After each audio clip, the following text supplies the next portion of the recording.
Last ক্লাসে আমরা শিখেছিলাম যে কিভাবে আমরা ইংলিশে নিজেদেরকে ইন্ট্রোডিউস করতে পারি, অপরিচিত মানুষজনের সঙ্গে একটু পরিচিত হতে পারি, হাই হ্যালো করতে পারি, তারা কেমন আছে জিজ্ঞেস করতে পারি।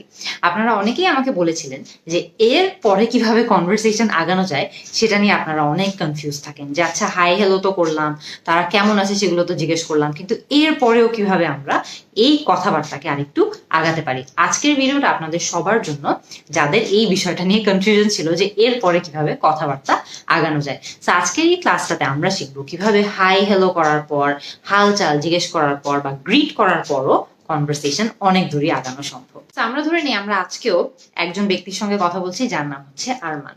সো খেয়াল করে দেখবেন, আরমান হয়তো আপনাকে জিজ্ঞেস করতে পারে, hey what do you do. What do you do এর মানে হলো আপনি কি করেন।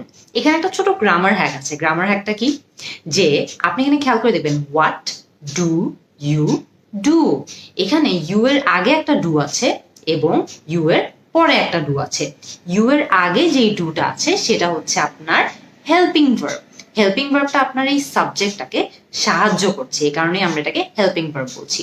আর আপনার সাবজেক্টের পরে ইউ আপনার সাবজেক্ট, সো সাবজেক্টের পরে যেই ডুটা আছে সেই ডুটা হচ্ছে আপনার মেইন ভার্ব। সো সে জানতে চাচ্ছে মূলত যে আপনি কি করেন। আপনি যদি একজন টিচার হয়ে থাকেন আপনি হয়তো বলবেন আই এম আ টিচার। আপনি যদি একজন ডাক্তার হয়ে থাকেন আপনি বলবেন আই এম আ ডক্টর। আপনি যদি বিজনেস করেন তাহলে আপনি বলবেন আই এম আ বিজনেসম্যান অথবা I am a business woman. So খেয়াল করে দেখবেন, hey what do you do এর জবাবে আপনার কিন্তু বলতে হবে যে আপনি কি ধরনের কাজ করেন বা আপনি কি করেন। সো আপনি যেটা করেন সেটা সম্পর্কে বললেই কিন্তু এটার জবাবটা রেডি হয়ে যাচ্ছে। এখানে আপনি একজন স্টুডেন্ট হয়ে থাকলে আপনি হয়তো বা বলতে পারতেন I study in class 10।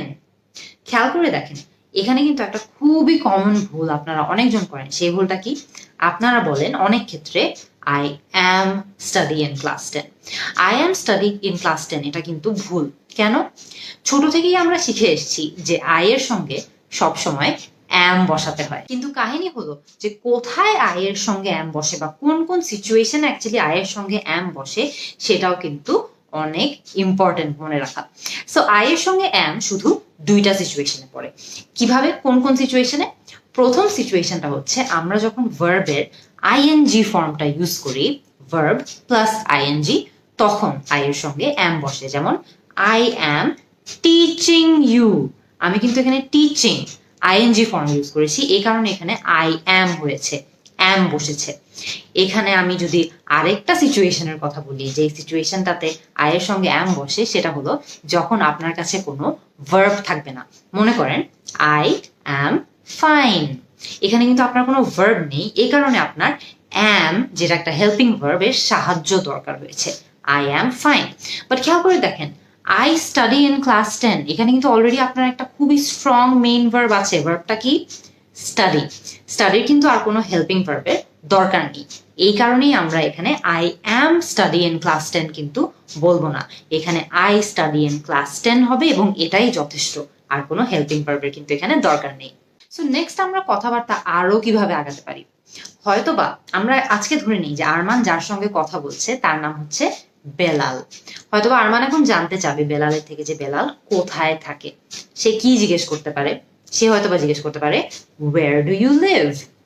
where do you live এর মানে হলো তুমি কোথায় থাকো বা আপনি কোথায় থাকেন। খেয়াল করে দেখবেন, এটার জবাব কি I am live in Dhaka হবে নাকি আই লিভ ইন ঢাকা হবে? এটা আমার আপনাদের কাছে প্রশ্ন। একটা জিনিস খেয়াল করে দেখেন, আপনি মনে করেন বলতে চাচ্ছেন যে আপনি ঢাকায় ধানমন্ডিতে থাকেন, আপনি কিভাবে বলতে পারেন? I live at Dhanmondi in Dhaka. খেয়াল করে দেখবেন, আমি ধানমন্ডির আগে অ্যাট বলেছি এবং ঢাকার আগে ইন বলেছি। আপনারা আমাকে বলেন তো, আমরা কোন কোন জায়গার আগে অ্যাট বসাই এবং কোন জায়গাগুলোর আগে ইন বসাই? এটা মনে রাখার খুবই সহজ একটা কৌশল হলো যে আপনার যখন বাক্যে দুটো জায়গার কথা আপনি মেনশন করছেন বা উল্লেখ করছেন, তখন কিন্তু যেই জায়গাটা সাইজে বড়, যেমন এই বাক্যে ঢাকা কিন্তু ধানমন্ডির থেকে সাইজে বড়, এই ক্ষেত্রে আমরা ঢাকার আগে ইন বসিয়েছি। বড় এলাকার আগে সবসময় ইন বসাই এবং ছোট এলাকার আগে, যেটা হচ্ছে ধানমন্ডি, এর আগে আমরা অ্যাট বসাই। So I live at Dhanmondi in Dhaka. ছোট এলাকার আগে আমরা অ্যাট বসিয়েছি এবং বড় এলাকার আগে, যেটা হলো ঢাকা, তার আগে আমরা ইন বসিয়েছি। সো নেক্সট টাইম যখন আপনাদের এই অ্যাট, ইন, কোন জায়গার আগে অ্যাট বসবে, কোন জায়গার আগে ইন বসবে, এটা নিয়ে কোনো কনফিউশন হবে, তখন এই কৌশলটার কথা ডেফিনেটলি মনে রাখবেন। সো আরমান কিন্তু এরই মধ্যে জেনে গিয়েছে যে বেলাল কি করেন, বেলাল কোথায় থাকেন, কিন্তু কনভারসেশনটা কি আরমান এখানেই শেষ করে দিবে? না, কনভারসেশনটা কিন্তু আরো আগানো পসিবল। কিভাবে? এখন আরমান আস্তে আস্তে হয়তোবা একটু পার্সোনাল প্রশ্ন জিজ্ঞেস করতে পারে। সে হয়তোবা শুরু করতে পারে এটা জিজ্ঞেস করে যে বেলাল ভাইয়ের শখ কি বা শখের কাজ কি। সে কিভাবে সেটা জিজ্ঞেস করতে পারে? সে হয়তোবা জিজ্ঞেস করতে পারে what are your hobbies. Hobbies মানে কি? হবিজ মানে হলো শখ, মানে আপনি ফ্রি টাইমে কি করেন। ফ্রি টাইমকে যদি আপনি আরেকটু সুন্দরভাবে বলতে চান, আপনি কিন্তু ইজিলি চাইলে এটাও বলতে পারেন spare time. What do you like to do in your spare time. আর একটু সুন্দর করে যদি আপনি বলতে চান, আপনি কিন্তু এটাও বলতে পারেন what do you like to do in your leisure time. So free time, hobbies, leisure time সবগুলোরই অর্থ হলো যে আপনি যখন অবসর সময় থাকে বা আপনি যখন ফ্রি থাকেন তখন আপনার কি কি করতে ভালো লাগে। কিভাবে জিজ্ঞেস করতে পারেন? হোয়াট আর ইয়োর হবিজ, অথবা what do you like to do in your spare time, অথবা what do you like to do in your leisure time. তো বেলাল এখন কি বলবে? বেলাল হয়তো বা বলতে পারে I love to play cricket, যে আমার ক্রিকেট খেলতে অনেক ভালো লাগে। সে আরেকটু সিম্পলি যদি জিনিসটা বলতে চায়, সে কি বলতে পারে? সে হয়তো বা বলতে পারে আই লাভ প্লেয়িং ক্রিকেট, অথবা আরো সিম্পল যদি রাখতে চায় সে বলতে পারে আই লাভ ক্রিকেট। হয়তোবা বেলাল ক্রিকেট নিয়ে বলতে চায় না, হয়তোবা বেলাল বলতে চায় যে তার মুভিজ দেখতে অনেক ভালো লাগে। সে কি বলবে? I love to watch movies. খেয়াল করে দেখবেন এখানে কিন্তু I love to see movies বলবেন না। যখন আপনারা টিভিতে কিছু দেখার সম্পর্কে কথা বলছেন বা এই যে ধরেন মুভি দেখা নিয়ে কথা বলছেন, তখন কিন্তু সাধারণত আমরা ওয়াচ ইউজ করি, সি না। এখন খেয়াল করে দেখেন, বেলালও কিন্তু চাইলে আরমানকে প্রশ্ন করতে পারে যে সে তার স্পেয়ার টাইমে কি করতে পছন্দ করে। সে হয়তো বা জিজ্ঞেস করতে পারে what do you like to do in your spare time, মানে তুমি ভাই এবার আমি তো এতক্ষণ কথা বললাম, এবার তুমি আমাকে বলো যে তুমি স্পেয়ার টাইমে কি করতে পছন্দ করো। এখন যদি আপনাকে কেউ এটা জিজ্ঞেস করে যে what do you like to do in your spare time, আপনি কিন্তু জানেন যে এটার জবাব কিভাবে দিতে হবে, তাই না? মনে করেন আরমান আর বেলাল একসঙ্গে ইংলিশ স্পিকিং প্র্যাকটিস করতে চায়। খুবই ভালো আইডিয়া, তাই না? ইংলিশ স্পিকিং একসঙ্গে প্র্যাকটিস করা। তারা কিভাবে এটা নিয়ে কথা বলতে পারে? হয়তোবা আরমান হয়তো বলতে পারে can we practice English speaking together. Can we practice English speaking together এর মানে হলো আমরা কি একসঙ্গে ইংলিশ স্পিকিং প্র্যাকটিস করতে পারি?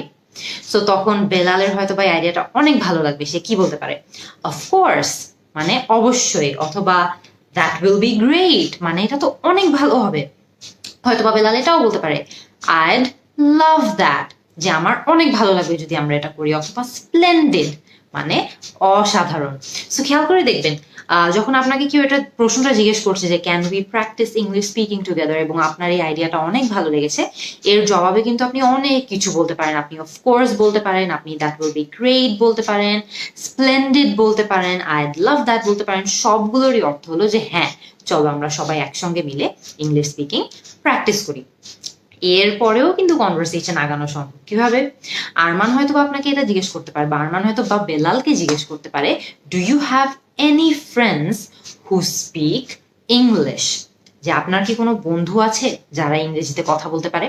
হয়তো বা আপনি জবাব দিলেন ইয়েস আই ডু, মানে হ্যাঁ আমার এরকম অনেক বন্ধু আছে যারা ইংরেজিতে কথা বলতে পারে। এরপরে মনে করেন যে আপনি বলতে চাচ্ছেন যে তাদের সাথে আমরা একটা গ্রুপ চ্যাট খুলে ফেলি না, বা তাদের সঙ্গে আমরা একটা গ্রুপ খুলে সবাই মিলে ইংলিশ প্র্যাকটিস করি না। কিভাবে আপনি এটা বলতে পারেন? Can we open a group with these friends to practice speaking English together, যে আমরা সবাই মিলে কি একটা গ্রুপ খুলে একসঙ্গে ইংলিশ স্পিকিং প্র্যাকটিস করতে পারি। এটা যদি আপনার আইডিয়াটা যদি আপনার অনেক ভালো লেগে থাকে, আপনি কি বলতে পারেন? That is a fantastic idea, যে এটা অনেক ভালো একটা আইডিয়া, বা দ্যাট ইজ আ সুপারব আইডিয়া। দুটোরই অর্থ হলো যে আইডিয়াটা অনেক ভালো বা আইডিয়াটা অসাধারণ, এবং এটা আপনি অনেক এনার্জি নিয়ে বলবেন, কারণ আপনি কিন্তু অ্যাকচুয়ালি চান যে সবাই মিলে আমরা যাতে ইংলিশ স্পিকিং প্র্যাকটিস করতে পারি। সো আজকের এই ভিডিওতে কিন্তু আমরা দেখে নিলাম যে কিভাবে গ্রিট করার পরে, হাই হ্যালো করার পরেও অনেক দূর কিন্তু কনভারসেশন আগানো সম্ভব। কিভাবে আপনি হয়তো বা তার পছন্দের কাজ নিয়ে জানতে যেতে পারেন, তার হবিজ নিয়ে জানতে যেতে পারেন, সে কোথায় থাকে নিয়ে জানতে যেতে পারেন, অনেক কিছুই কিন্তু জানতে যেতে পারেন আপনি, এবং কনভারসেশনটাকে আরো আগাতে পারেন। আমাকে কমেন্ট সেকশনে আপনারা বলে দেন যে এরকম যখন নতুন কোনো বন্ধু বানাবেন আপনারা, বা নতুন কারোর সঙ্গে আপনাদের পরিচয় হবে, কিভাবে আপনারা এই বাক্যগুলো ব্যবহার করে কনভারসেশন বা আপনাদের কথাবার্তাটা আরো অনেক বেশি আগাবেন। আমি কিন্তু আপনাদের সবার অ্যান্সারের অপেক্ষায় থাকবো। See you in the next class.